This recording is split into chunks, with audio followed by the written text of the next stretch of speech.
Good evening, everyone. It is April 23rd, 2020, and I'm calling to order a special Concord School Board meeting for scheduling. It's a little after 5 o'clock, and we are meeting again on an emergency basis. As president of the Concord School Board, I find that due to the state of emergency declared by the governor as a result of the COVID-19 pandemic, and in accordance with the governor's emergency order number 12, pursuant to Executive Order 2020-04, this public body is authorized to meet electronically. The business we intend to conduct today is necessary due to the need to plan the schedule of meetings for the coming month, and this is a meeting that takes the place of our regular executive committee meeting. There is no physical location to observe and listen contemporaneously for this meeting.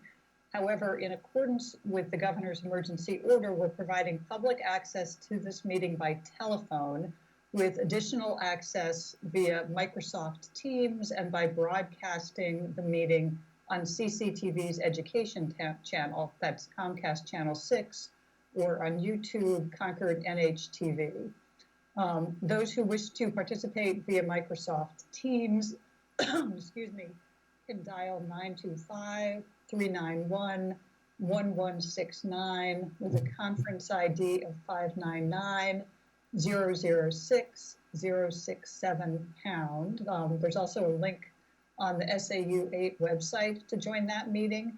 All members of the board have the ability to communicate contemporaneously during the meeting, and the public can listen as well. We do not intend to take public comment during this meeting, but we do always encourage the submission of citizen comments via email at concordinfo@sau8.org.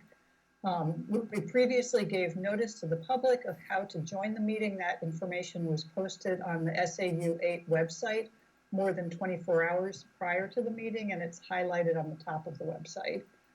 If members of the public have problems during the meeting, accessing the meeting, they can call 603-513-9008. And if the public is unable to access the meeting, then we will adjourn the meeting.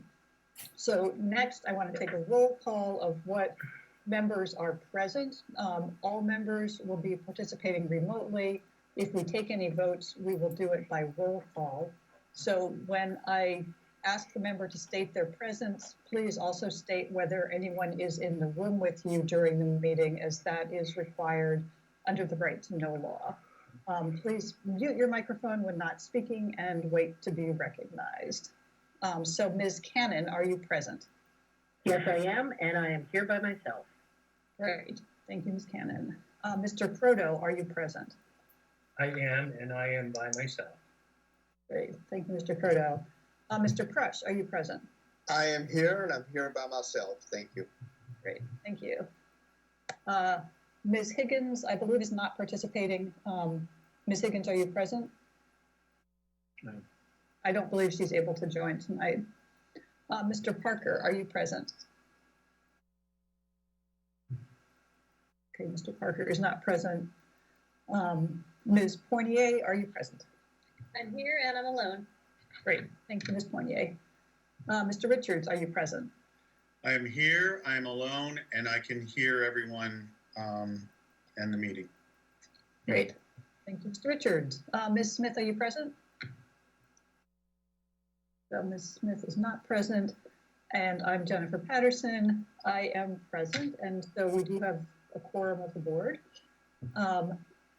Dr. Bass, I know you're on. If you could just identify yourself and have other district staff who are participating identify themselves, that would be great. Sure. Frank Bass, superintendent. With me is Donna Paley. She was unable to get on, but she is in the same room with me and therefore able to hear the entire conversation. And so if she needs to chime in, she will.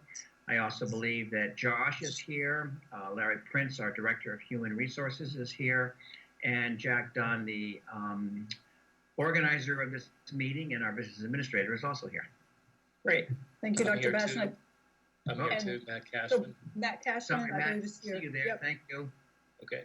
And I think Lyndon Jacket is here And also. yes, right. And she's listening, and she is unable to speak today, but I believe she's listening. And thank you, Lyndon. Okay, so I think that is all of my part of the meeting. I think what we're planning to do is just to hear from the administrators what the proposed agenda is for our May 4th monthly meeting, what the proposed schedule of meetings is for May 2020, and any other scheduling matters or updates. So I will turn it over to Dr. Bass and co. to give us that information. Yes, thank you, Madam Chair. So the meeting, a couple of things I want to make sure that we get on there. I don't think it's on there as of yet. Oh, yeah, actually, Donna didn't put it on there.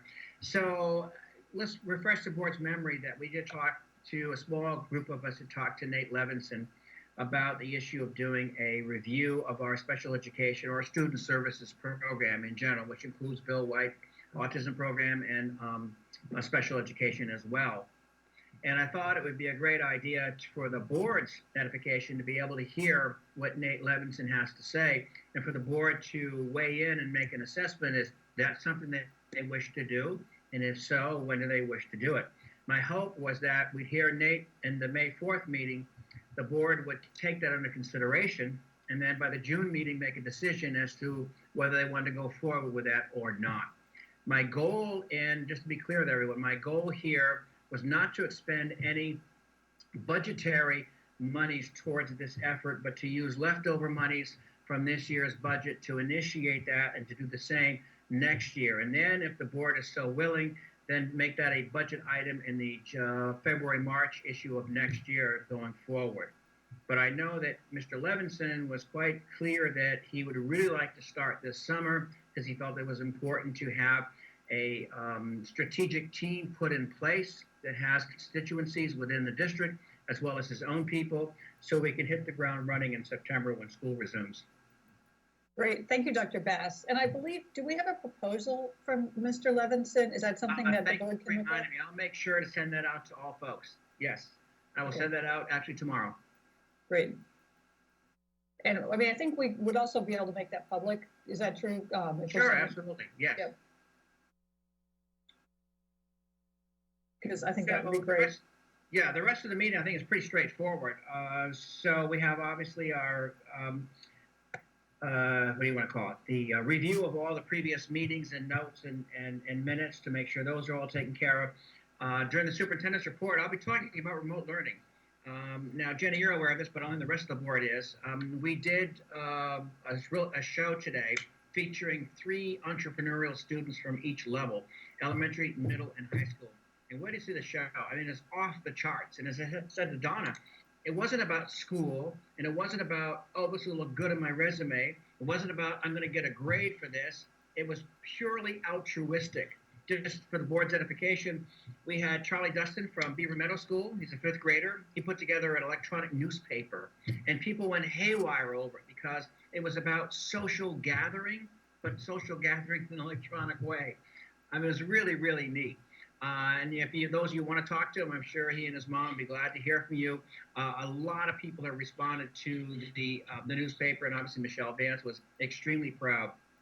And then at the middle school, we have Courtney Renault. Courtney Renault was concerned about her grandparents. Now, her grandparents, like your parents, Jen, they're a little elderly, and she was concerned about them, and didn't have to go to the grocery store. And so she decided to make a mask for them.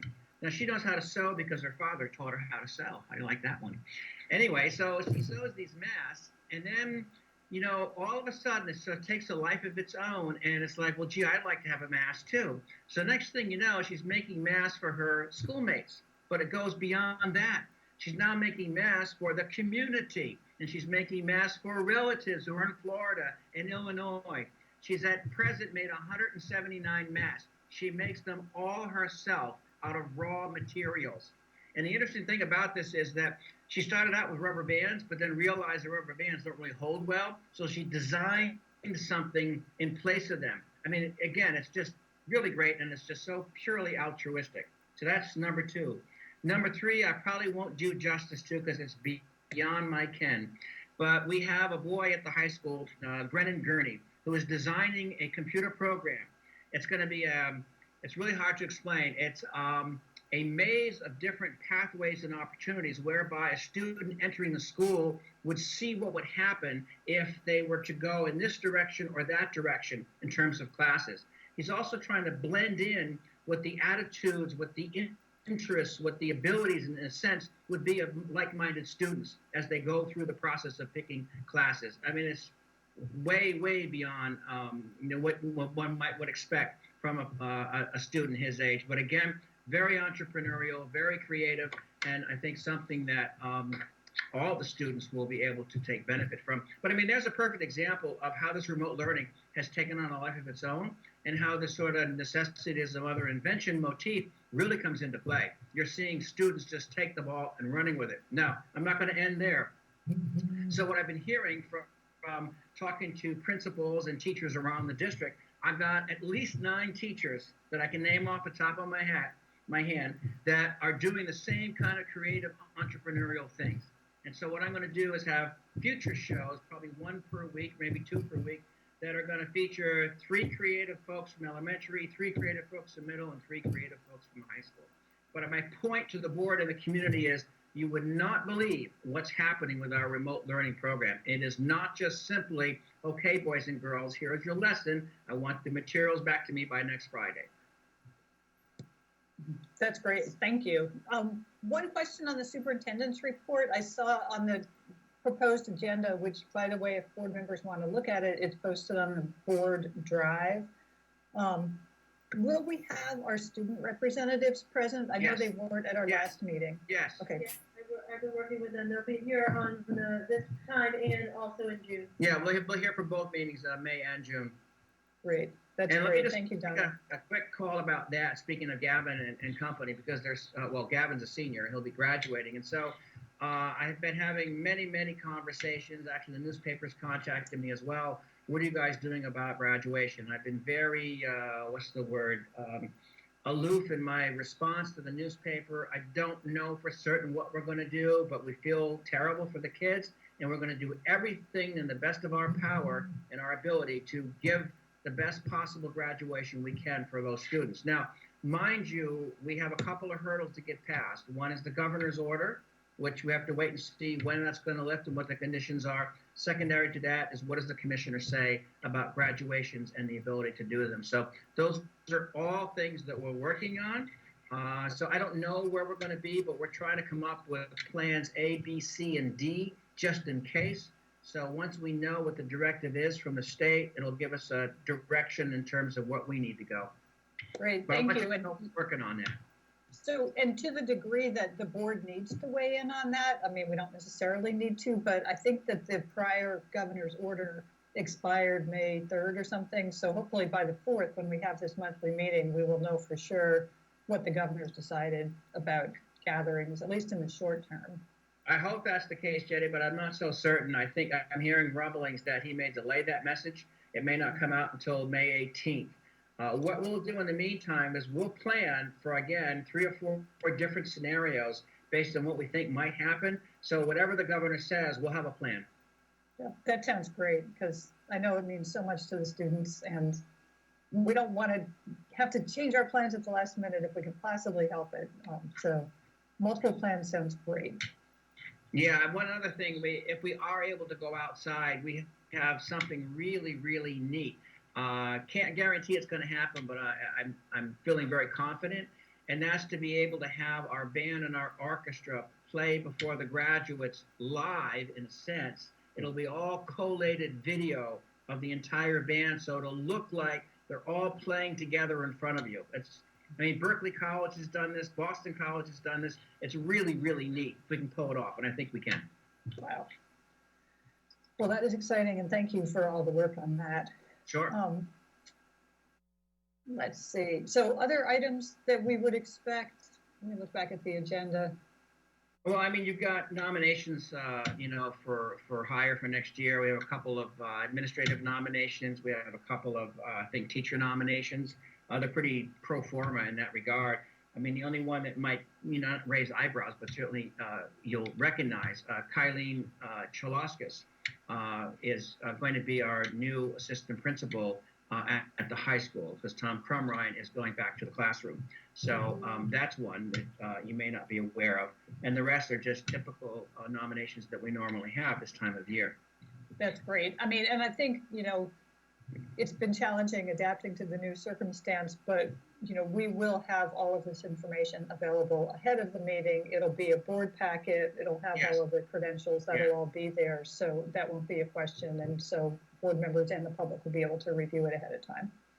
Yeah, I happened to be over at Mike's at the high school, and I sat in on an interview that Mike had with a potential guidance counselor. And, these remote interviews are going really well. I mean, I think what we've learned to do is they're a little bit longer than perhaps a live interview would be, but it's worked out really well. And we're able to get a lot of information just from a remote interview as opposed to having the person in the building with us. Great. Gina, did you have a question? I did, and it had to do with graduation. Go ahead. So how many seniors are graduating? I think it's 327, and we can't do all 327 at one time. That we're absolutely certain of. The best possible scenario is to break them up into 3 groups of Commons A, Commons B, Commons C, which would be about 110 or 115 per group.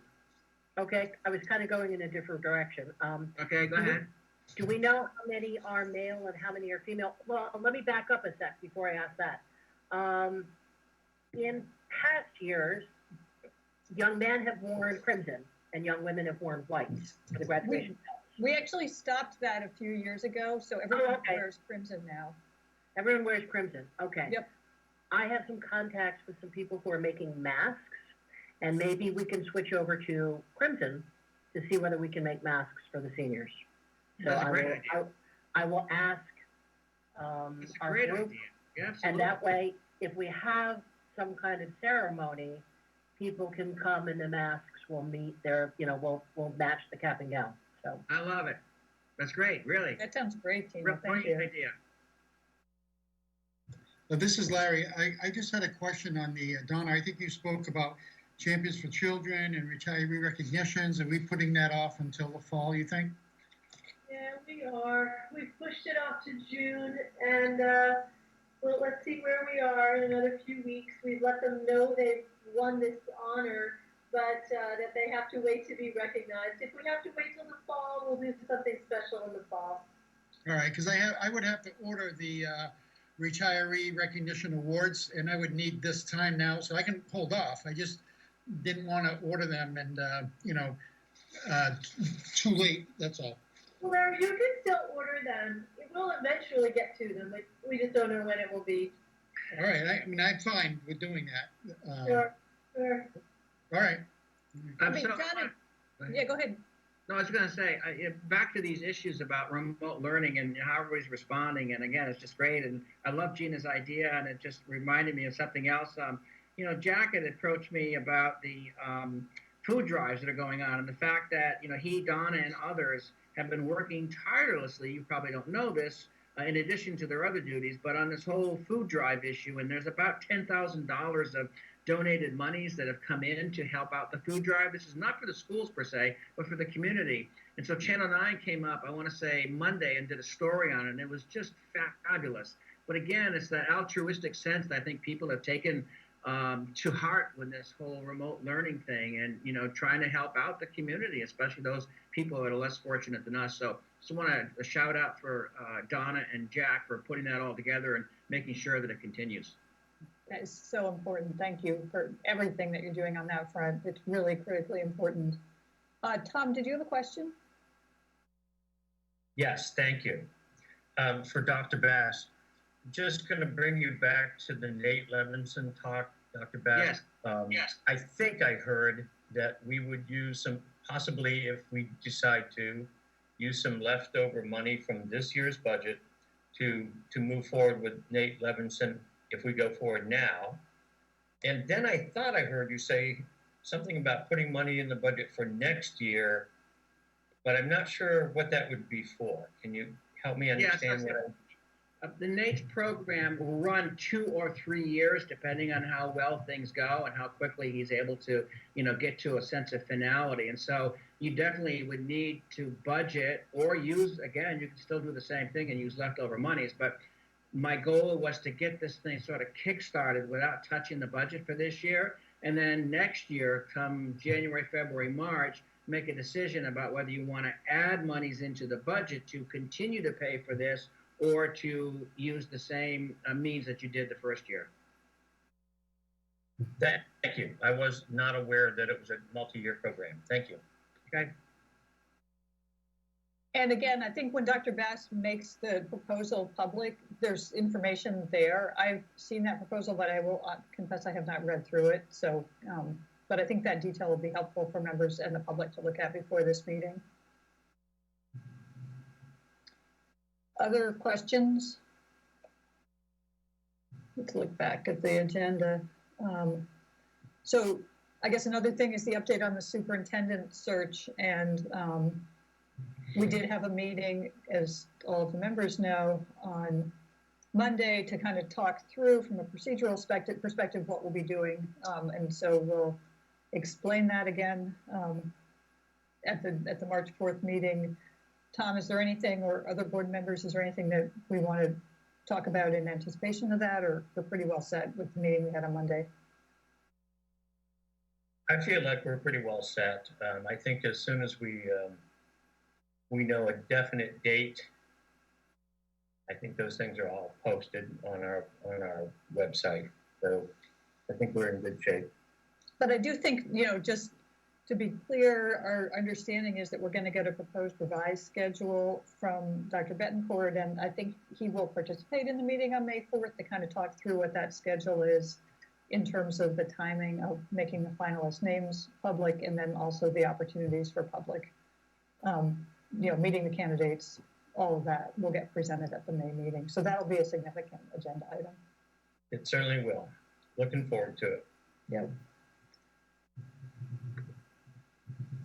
Great, and we've got negotiations on here, so is that an item in the event, well, it can just be an update on the fact that we've met, or it could be more than that, depending on what occurs. Jack? Yes. Yeah. I don't think there's anything else we can say about it, so we see it's on there. That is correct. There will be an update at the May 4th meeting. Right, thank you. We met, yes. Right.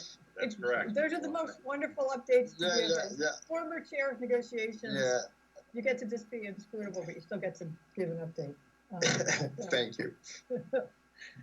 So I think that's it. Was there anything else that we want to make sure is on the agenda?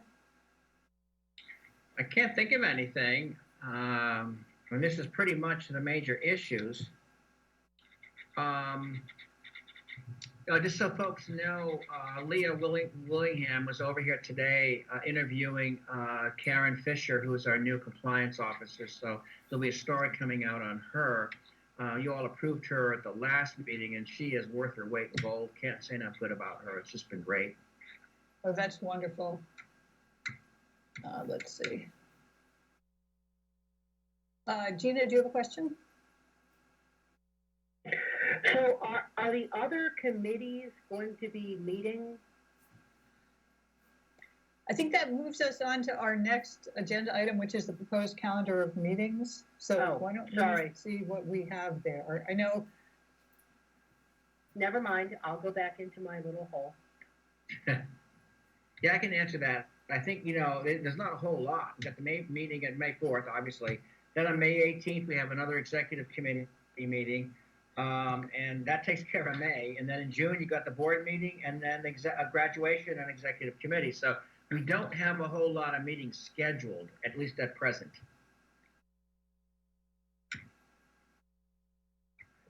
Right, but what I was asking is, for example, the curriculum committee or the policy committee or are any of those committees trying to meet or?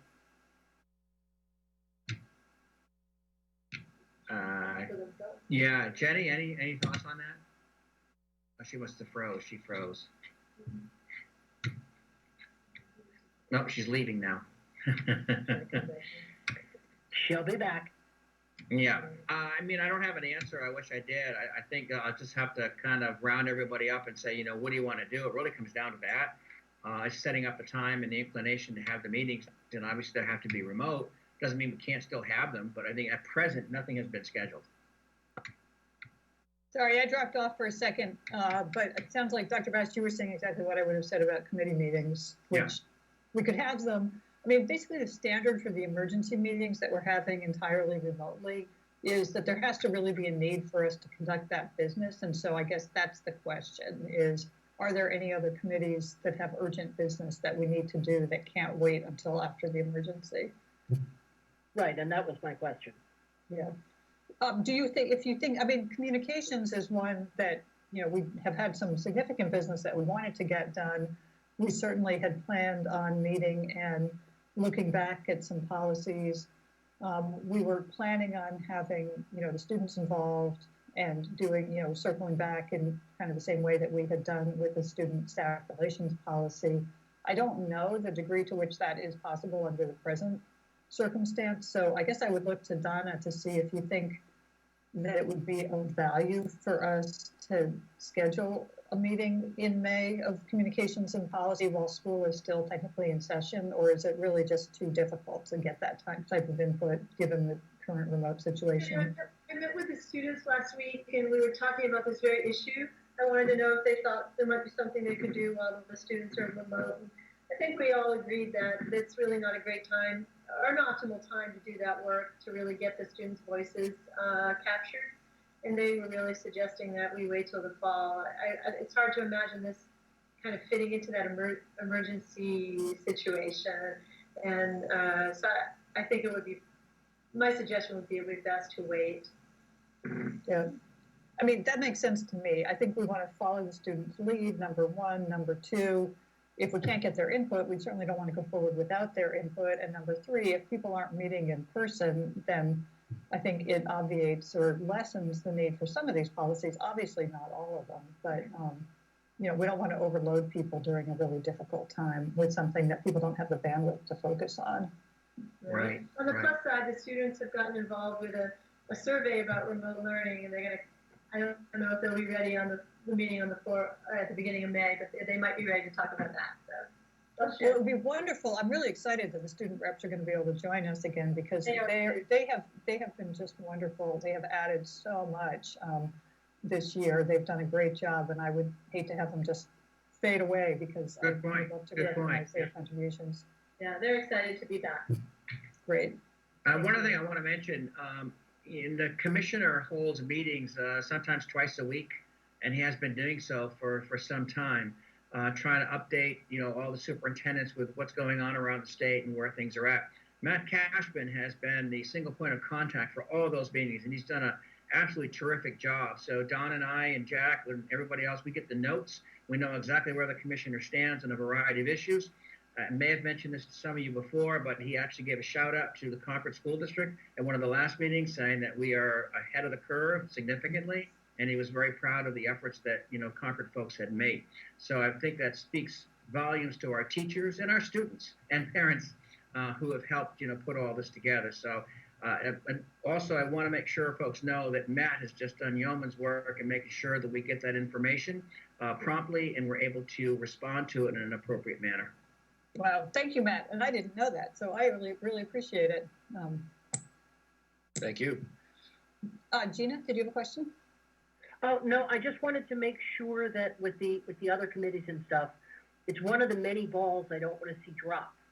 So, but so I'm perfectly happy with the answer of no, we don't need to meet because we don't have an emergency. I just periodically I'm going to throw that ball up into the air and say, hello, we do have to look at this. So I just wanted to make sure that people didn't feel there was anything that we were dropping the ball on. Well, thank you, Gina, and I particularly appreciate it seeing that you are the Vice Chair of Communications and Policy, and I think we always do have to make sure that we're not missing out on having required policies. So I guess that would be my only question, apart from the policy work that we have undertaken as a result of the events of the last year. Is there anything as a result of laws that were passed that we need to make sure we have in place? Because that would be something that we as a board and a committee could focus on and wouldn't necessarily need the level of kind of public community involvement. So we do want to make sure we don't drop the ball on that. No, but I mean, I think you should know that. I mean, I haven't made you guys aware of this. I didn't think it was that necessary at this point in time. But, you know, the state and the federal government have relaxed a lot of the special education laws in terms of when IEPs are supposed to be, you know, done and things of that nature. So there has been some latitude that's been given to us. And I know that the commission is looking at ESY programs as a somewhat of a fail-safe in terms of allowing folks to be able to catch up. So there's been some relaxation, if you will, in those requirements, just to make sure people are able to get things done in a timely manner. So there is some of that going on, and I know the commissioner is working with the governor, and your very issue, Jenny, right now, doing your meetings. I mean, that is one of the laws that was created as a result of that. So there is movement afoot in that direction. I did want you to be aware of that. Yep, great, thank you. And again, if we can do anything that is supportive of the district's efforts, just let us know. There's probably a little bit of capacity on the board, but we don't want to unduly burden everybody else with everything else that you're working on. Now, one other Jenny? thing I may say, oh, I'm sorry, go ahead. Yeah, Jim? I just wanted, in the interest of not dropping balls that are out there, I would bring up the fact that I think there's a fair number of parents who still feel there's some grading issues that we need to address on the May or maybe the June meeting. Yeah, I'd like to comment on that. I've been thinking about that actually for quite some time, and I've had some conversations with people close to you, Jim, as well as others. And, you know, I want to slow walk this. I don't want to fast track it. I want to make sure that, you know, whatever we come up with, you know, has sense. It gives people an opportunity to digest. It creates an opportunity for conversation. I think one of the things that's been left out of this whole process is for the community to have a sense of buy-in and to understand exactly what it all means. So I think there has to be a lot more communication and coordination. There's not going to be an easy fix to this. I guess that's what I'm trying to say. I'm not going to come back in May or June and say, okay, here we go. We're all set. This is going to be terrific. It's going to take some time and some conversation and some variety of scenarios. I'm thinking of a few. As many of you know, I have a class that I teach during the day with some students at the junior level. And I've already had some ideas sort of bubble up from conversations with them without actually getting, you know, officially into a grading issue. But I think there's a lot of ways to go about this and ways that would be beneficial to both students and the community in general. So there's, again, a greater understanding of what's in play and why we're doing what we're doing. Great, Okay, thank you very much. And the other thing, I just want to point out that there is a lot of anxiety and concern, especially among the juniors, about their post-high school experiences. There is no SAT or no college visits. So there's a fair amount of interest and concern among parents and students alike. The grading thing just adds more to that. So I think we would be remiss not to recognize that. Yeah, I mean, I want to, if I haven't mentioned this already, let me say it categorically that the juniors will be exempt from any kind of change to the grading policy. So they're currently on a 0 to 100 system. That's the way it's recorded on the transcript, and that's the way it will stay. So there'll be absolutely no change whatsoever to what the juniors are used to in terms of a grading policy. Yeah, the only point is that it's not really a 0 to 100 system, since you could not get a 94 because it's a 92, a 100.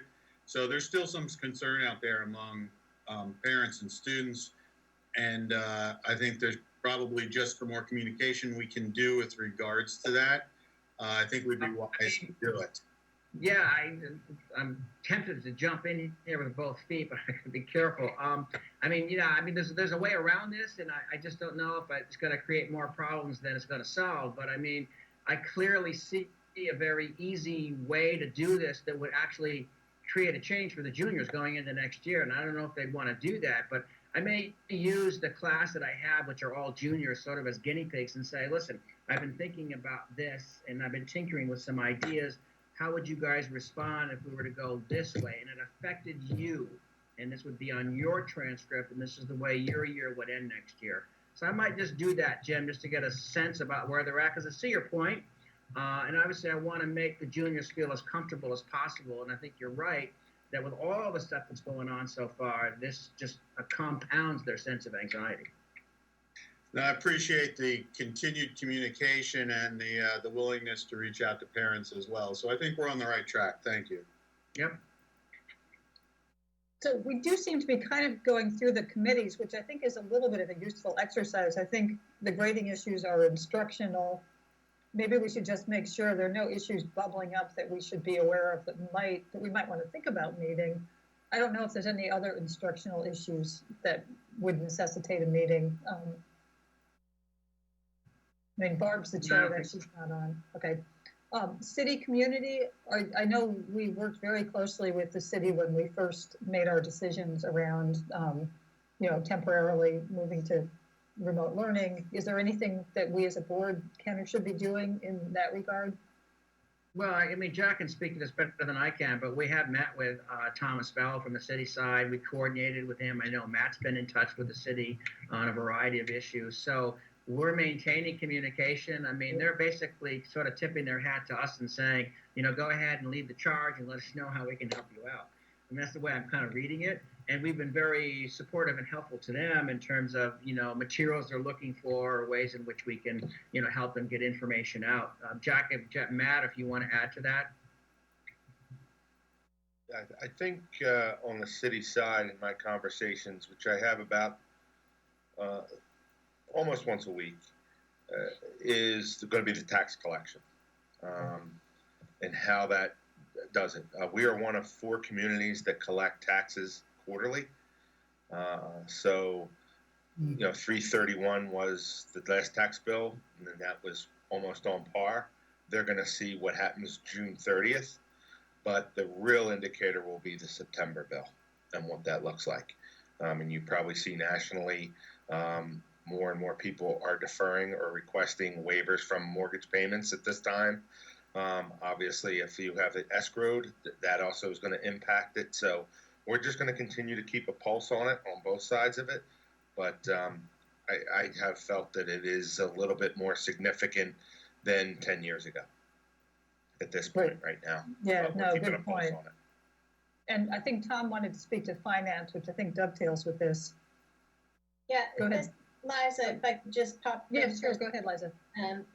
From the city and community committee perspective, Jack and Frank just, let the committee know if you feel that there's some way we could help, because we haven't done anything, and I've realized that times are strange, and of course we're not doing anything right this second, but we're eager to help if you need it, so call on us. Thank you. Great, thank you, Liza. And Tom, did you want to speak to finance? Sure. I think I've been thinking about this a little bit, and Jack and I talk very frequently. It probably would do the board some good if later on, when we get some of those answers that Jack just addressed about collections of tax money and things like that, that we could give the board an update on what the budget is looking like exactly for us, with regard to maybe what kinds of savings perhaps are happening, what kinds of expenditures are happening, and and I know that Jack worries about 2021. I'd like to hear, some concern and comment about, what the future looks like for all of us as a board financially. So if Jack, you and I could work together with that, mostly you, of course, but I'd be happy to help. And maybe we could present something to the September board meeting. Sure. I think what we'll be proposing to you in May is in June that we have a special board meeting for the board to make some decisions. I mean, obviously, with the buildings running in basically in a sleep mode per se right now, we're hopefully, and we'll see this month what some of the energy bills look like in comparison to last year, because that's what we're running through. And we're also going through in all the purchase orders that are currently open, we're going through and closing. So I believe we may have a higher anticipated year-end fund balance than what we expected. The issue is that creates a false narrative, because if you get that money and you give that back, it's one-shot money. So what we will be likely coming to you with is saying, okay, we saved this in energy, let's put this amount in the energy reserve. Because it's FY22 that I'm extremely concerned about because of multiple different external forces that are coming about between New Hampshire retirement, the state budget, the 2-year funding that ends. So FY22, we could look at a $900,000 shortfall just for that piece. And obviously with the New Hampshire retirement, that's a component. And then how is everything else in the city shaping up? So we just want to keep a pulse on it and put the board in a position that it can make decisions very similar to what it had to do 10 years ago to weather this by either using trust funds or making it smooth enough that we don't impact our fellow community members. Jack, that sounds terrific. When could we expect to go through that with some greater detail? It would likely be the last 2 weeks of June, right before we close the fiscal year. Okay. And we'll have if I have anything more preliminarily before that, because as we start to close things out now, but again, like Dr. Bass mentioned, graduation and some other things that we want to get through. We want to understand what are the needs and what are the resources that may be more significant this year in order to make things happen for the kids that we know what this is going to be, but this is a little bit different. So we need to do some things, to support. Yeah, it's an excellent point, Jack. Thank you for saying that. No problem. Yep, no, I completely agree. I think the end of June sounds good. We'll probably have to look at it again in August and then in October and maybe even in between those. It's just such a moving target right now. Jim, did you want to speak at all the facilities committee? Let me get unmuted here. Yes. Matt and Liza, who is the vice chair for this committee, and I are going to be meeting coming up. But also, I think as we go into summer, we're going to be talking about some safety issues and maybe some building modifications that may be required as we go into the fall. I can't tell you what they will be. Perhaps Matt can measure in, but I think we're going to need to meet sometime in the June timeframe, and if not then, July. Great. Jim, I think that makes a lot of sense. There is something on the safety aspect that we spoke about earlier today, and I'll send something out to both you and Liza. But I think June, July timeframe to see what shapes up for the summer projects. It would be a nice time to give everybody an update of what we're doing this summer in the buildings. Thank you, Matt. Sure. Yep. Thanks to both of you. That sounds great. Okay. I think that was it for committees. Is there anything else? I think I dropped off when I tried to look at my Google Drive documents, so I'm not going to try again. But in terms of the schedule of upcoming meetings, do we have anything scheduled for May at the moment? I know there will be... Just all you got is the board meeting. I mean, the executive committee meeting, hold on, let me get there. It's executive committee meeting is going to be on May 18th at 5 p.m. Other than that, you don't have anything else scheduled in May. Okay. I mean, clearly we will have quite a number of events associated with the superintendent search, and so Right. we don't know the dates of those yet. But when hopefully we'll have a proposed schedule from Art Betancourt so we can amend at the May 4th meeting. Yeah. Jenny, you will have that meeting. You will have those dates for the May meeting because Art, I talked to him shortly before this, and they're crafting that now, and they'll have some draft ready for you all to discuss. Oh, that sounds great. Thank you, Jack. So I think we're in pretty good shape, unless there's anything else we need to cover today.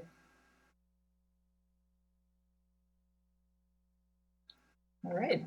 Well, seeing none, I think we can entertain a motion to adjourn. I move that we adjourn. Thank you, Jim. Is there a second? I second the motion. And seconded by Chuck. And this is, I'm saying for Lyndon's benefit, I believe the exception to the roll call vote is for a motion to adjourn. So it's not required that we have a roll call vote for a motion to adjourn. So all in favor indicate by saying aye. Aye. Aye. Aye. All right, we are adjourned. Okay, thank you.